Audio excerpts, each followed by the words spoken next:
Alright. Hello and welcome to Coffee Talk. I'm your host, Matt. Today we are talking to Rosa and Marco. Rosa, you worked in conjunction with Benigno to care for Alicia, correct? This is correct. Benigno and myself were the sole primary caregivers for Alicia as she was a patient in our clinic.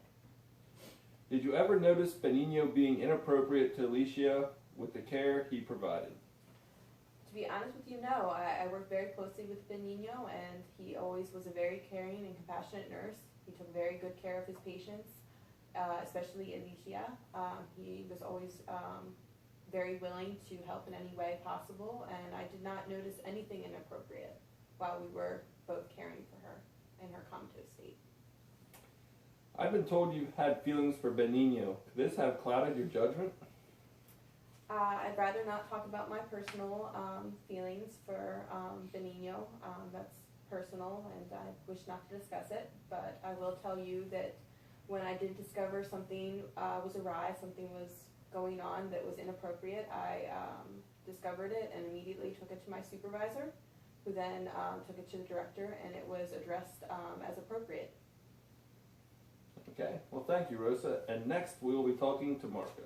Okay. Marco, did you feel as though you were wrong not to tell anyone about Benigno being inappropriate with Alicia? Initially, no. I didn't have any issues with it until Benigno said that he wanted to marry Alicia because he loved her. But my point is, Alicia can't give consent with any part of her body, so how can she willingly want to marry Benigno? Did you feel as though you were inappropriate with Alicia, her being nude and in her room uninvited? No, because I was always with Benigno in her room, and Benigno always invited me in. I never had any hands-on care with Alicia. But it was Alicia's room, not Benigno's room. And you just said she could not give consent with any part of her body, so you were never invited into her room. I could see how you could say that, but Benigno's the one inviting me in, and Benigno and I were forming a friendship, and he was the one inviting me in to have a conversation with him. Okay. Well, do you feel that Benigno was wrong? I feel that Benigno was wrong once I found out about the prior stalking that he was doing to Alicia, but I can't blame him for being in love with somebody. Okay. Thank you, Marco. We're going to take a short break and we'll be right back with Alicia and Dr. Vega. Absolutely. And we're back with Alicia and Dr. Vega. Alicia, did you know Benigno was caring for you? Not really. I recognized the voice, but I couldn't tell you that it was Benigno himself taking care of me. What would you say to Benigno if you ever saw him again? I would thank him for his good nursing care and for all the years he took care of me, but I wouldn't have anything else positive to say to him. Well, we have a surprise for you. Next, we'd like to introduce our very special guest, known to some of the local inmates as Inmate 007. Ladies and gentlemen, Benigno. Hi. Dr. Vega, would you mind switching seats with me, please? Thank you. I'm a little uncomfortable with this. Benigno, do you feel like you did anything wrong? I don't feel like I did anything wrong. Why should I feel like I did anything wrong? Do you feel Alicia loves you? I believe she did. Maybe not so much now, but I believe that she did. Really? How often did you meet with Alicia prior to her accident?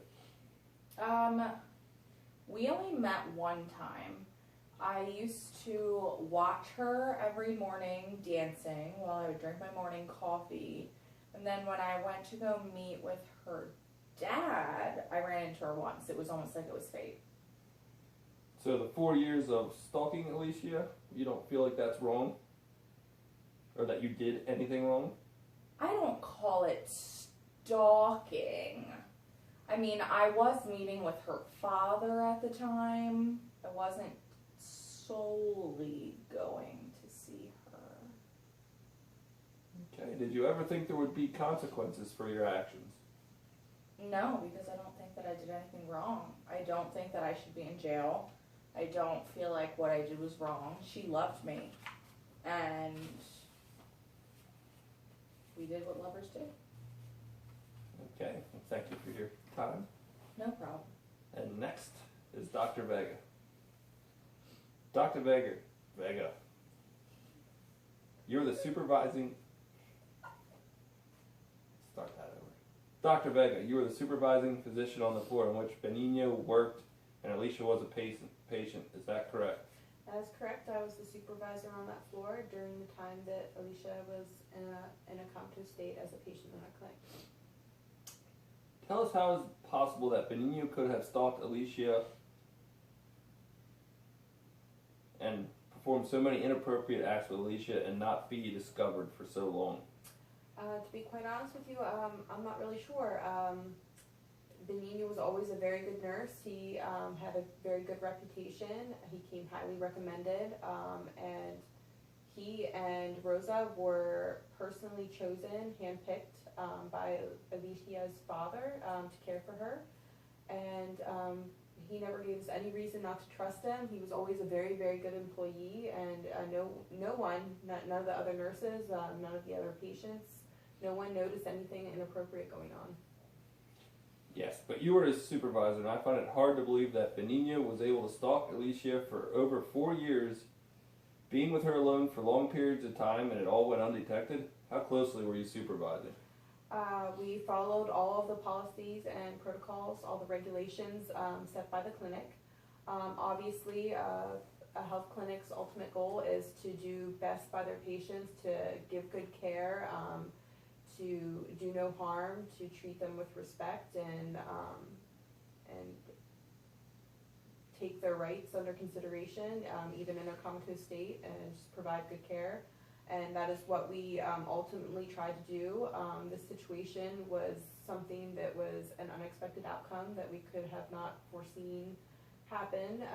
And once we did discover what was going on, we addressed it appropriately and reported the incident. And as you can see, Benigno is undergoing the consequences of his actions. Okay, thank you. And that is all the time we have today on Coffee Talk. Thank you, and good evening.